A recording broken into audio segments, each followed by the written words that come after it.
এই 10 দিনে বেশি বেশি করো তাহমিদ, আলহামদুলিল্লাহ, ও তাহলিল, লা ইলাহা ইল্লাল্লাহ, ও যিকর, ও জিকির। জিকির তো জিকির কি সেটা একটু পরে বলছি।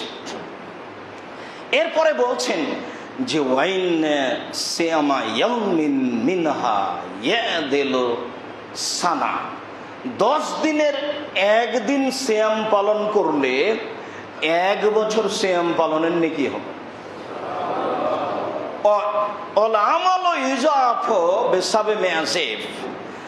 আর এই 10 দিনে আমল করলে অন্য আমলের চেয়ে 700 গুণ বাড়িয়ে দেওয়া হবে। সবচেয়ে উত্তম এই 10 দিন, যার সংক্ষিপ্ত আলোচনা শুনলাম, এই নিয়ে একটু বিস্তারিত বলবো। তার আগে একটু কথা, যে এই 10 দিন কি রমজানের শেষের 10 দিনের চেয়ে উত্তম? প্রায় বিদ্বান বলতে চাচ্ছেন হাদিসের দৃষ্টিকোণে যে হ্যাঁ। কেন বলছে ওর চেয়ে উত্তম? এই জন্য যে এখানে আছে 1 নম্বরে কুরবানি, বেজিবিন আজিম, এটা বিশাল ব্যাপার।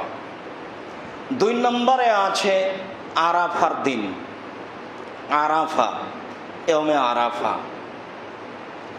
3 নম্বরে আছে এটা সিয়াম পালন এবং হজ বা হজ। হজ আছে, আরাফা আছে, কুরবানি আছে, এখানে 3টে আছে। আর ওখানে শেষ দশকে শুধু লাইলাতুল কাদর আছে। আবার অনেকে বলেছেন এসব হাদিসের দৃষ্টিকোণে যে লাইলাতুল কাদর থাকার পরে ওর চেয়ে উত্তম বলা যায় না, তবে হাদিস তো উত্তম প্রমাণ করে। এমন কোনো দিন নাই যেটা আল্লাহর কাছে উত্তম হতে পারে এই 10 দিনের চেয়ে। সম্মানিত দিনী ভাই বোন, আমি সংক্ষিপ্ত বিবরণে এই পর্যন্ত বুঝাতে চাইলাম যে এবাদতের জন্য এই 10 দিন সবচেয়ে উত্তম দিন। তো এই 10 দিনের এবাদত, প্রথম এবাদত কি? 1 নম্বর এবাদত কুরবানি। আন্তরিকভাবে অনুরোধ জানিয়ে বলছি যে প্রত্যেকটা পরিবারের পক্ষ থেকে একটি প্রাণী কুরবানি করার চেষ্টা করবেন। 7 জনে ভাগে কুরবানি করা যায়, 7 পরিবারে নয়। এর পরেও তো কার টাকা হালাল থাকলো হারাম থাকলো ঝামেলা থাকলো, এত যাবেন কেন? কি দরকার?